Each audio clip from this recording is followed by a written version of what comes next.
All right, so you're studying for your GCSEs and the whole nutrition topic is feeling a bit tricky. Yeah, you are not alone. It can feel like there's so much to remember, but don't worry. In this explainer, we're going to cut right through all that confusion. Let's make it simple, clear, and actually easy to revise. Look, it's so easy to get overwhelmed by all the information out there. That's totally normal. Just think of this as your personal study buddy. We'll go through everything step by step, and I'll use these slides to pull out the key facts you really need to know. Sound good? Let's get into it. Okay, let's kick things off with Section 1, the Healthy Eating Blueprint. We're starting here because this is basically the foundation for everything else in nutrition. If you can get your head around this, you're pretty much set for the rest of it. And here it is, the famous Eatwell Guide.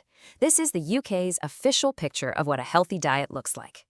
Now, the first thing that probably jumps out at you is how massive two of these sections are. Look at the green and the yellow parts. Together, that's nearly 80% of your plate from fruits, veg, and starchy carbs like potatoes and pasta. And why is that? Well, that's where we get our main energy from and most of our vitamins. The other groups, protein, dairy, and fats, they're absolutely vital, but we just need them in much smaller amounts. Okay, so how do you take that pretty picture on a plate and turn it into what you actually eat every day? Well, it really boils down to these 5 simple rules. You've probably heard of hitting your 5 a day. Then there's choosing whole grain carbs to get that extra fiber and trying to get 2 portions of fish in a week. And you can't forget the basics, drinking plenty of water and remembering that foods high in fat, salt, and sugar are treats, not something to have all the time. Right, we hear the word portion thrown around all the time, but what on earth does one actually look like? It can be so confusing. So here's a brilliant little trick to remember. For cooked vegetables, a single portion is about the size of your clenched fist. That's it. So simple. And it's the same deal for meat. A portion is roughly the size of your palm. The really smart thing about using your hand is that it's totally personal to you. Your hand size is proportional to your body size, so it's a guide that kind of grows with you. It's like having a custom measuring cup with you at all times. Okay, so we've got the general rules down, but, and this is a really key thing to remember for your exams, our nutritional needs aren't a one-size-fits-all deal. They change.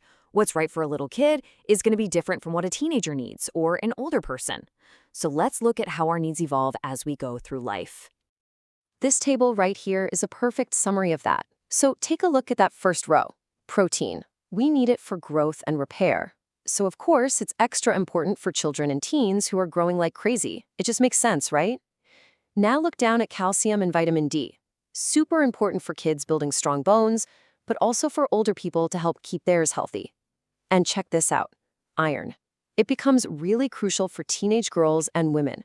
It's all about getting the right things at the right times. Now, it's not just about age. Sometimes specific health conditions mean you have to think about food in a whole different way. And a classic example of this is celiac disease. For someone with this condition, eating gluten, which is a protein you find in things like wheat, barley, and rye, actually triggers a bad reaction in their body. This means everyday foods like bread, pasta, and most cakes are off the menu. But here's the thing. Having to eat gluten-free today doesn't mean your food has to be boring. I mean, the options out there now are just amazing. You can get pasta made from lentils, fantastic gluten-free bread, and you can even bake awesome cakes using things like ground almonds or coconut flour. It's all about making clever swaps. All right, let's get a little bit sciencey for a minute and talk about energy. You see those calorie counts on food labels, right? Ever wondered how they actually apply to you, personally? Well, there's a pretty simple equation for it, and we're going to break it down. The first big piece of this puzzle is something called your basal metabolic rate, or BMR for short. Think of it as the energy your body needs just to stay on, like a computer in sleep mode. It's what you need for breathing, for your heart to beat, all that background stuff. And get this, for most of us, this is a huge chunk, like 3/4 of all the energy we use in a day. The other piece of the puzzle is your physical activity level, or PAL. And it's pretty much what it sounds like. It's a score for how active you are. Someone with a desk job will have a lower PAL than, say, a professional athlete. Basically, it's a number that represents all the energy you burn by actually moving. And the cool part is, the formula to figure it all out is super simple. You just take your BMR and you multiply it by your PAL. That's it. So the big takeaway here is that your energy needs are completely unique to you. They depend on your body's basic settings and how much you move around. Okay, this next bit is something that pops up in exams all the time, nutritional calculations. I know it can look a bit scary, but I promise you it's just 3 easy steps. Let's use these lentils as an example. Say your recipe needs 85 grams. Step 1, you look at the food label, which always tells you the value per 100 grams. So here, that's 20 grams of carbs. Step 2, find the value for 1 gram. Just divide by 100. So 20 divided by 100 is 0.2. Step 3, multiply that by the amount you actually need. So 0.2 times 85 grams, that gives you 17 grams of carbs. It's the same method every single time. Okay, so we've covered the blueprint for healthy eating, how our needs change, and the science of our own personal energy equation. Now, in this final section, we're going to connect all the dots and look at what can happen when our diet is out of balance over a long time, and how that can link to specific health conditions.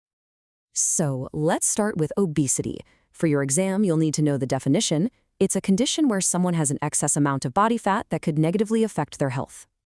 And you'll see how the cause ties right back to that energy equation we just talked about. Basically, obesity often happens when there's a long-term energy imbalance, when you're consistently taking in more energy, or calories, than your body is using. This can be down to a diet that's high in saturated fat and sugar, combined with a lack of exercise. And this imbalance can seriously increase the risk of other major health problems, like high blood pressure and type 2 diabetes. The good news is this is manageable. The key strategies are all about tackling the causes head-on. That means reducing the overall energy you're taking in, focusing on a diet that's lower in fats and sugars, and getting more regular exercise. It's all about tipping that energy equation back into balance. All right, next step, type 2 diabetes. This is a serious condition where the body has trouble using glucose from food for energy. This leads to high levels of sugar building up in the blood. And hey, if you look at the risk factors, does this list look a little familiar? Yeah, they're almost exactly the same as the ones for obesity, being overweight, a diet with a lot of sugar, and not enough exercise. The long-term health risks are really serious and can include problems with eyesight, kidney damage, and heart disease. So, how do you manage it? Well, the main advice brings us full circle right back to where we started, with the Eat Well guide. Following that model for a balanced diet is so important. It specifically means cutting way down on what we call free sugars, so the kind in sweets and fizzy drinks, and choosing starchy carbs that release their sugar slowly to keep everything more stable.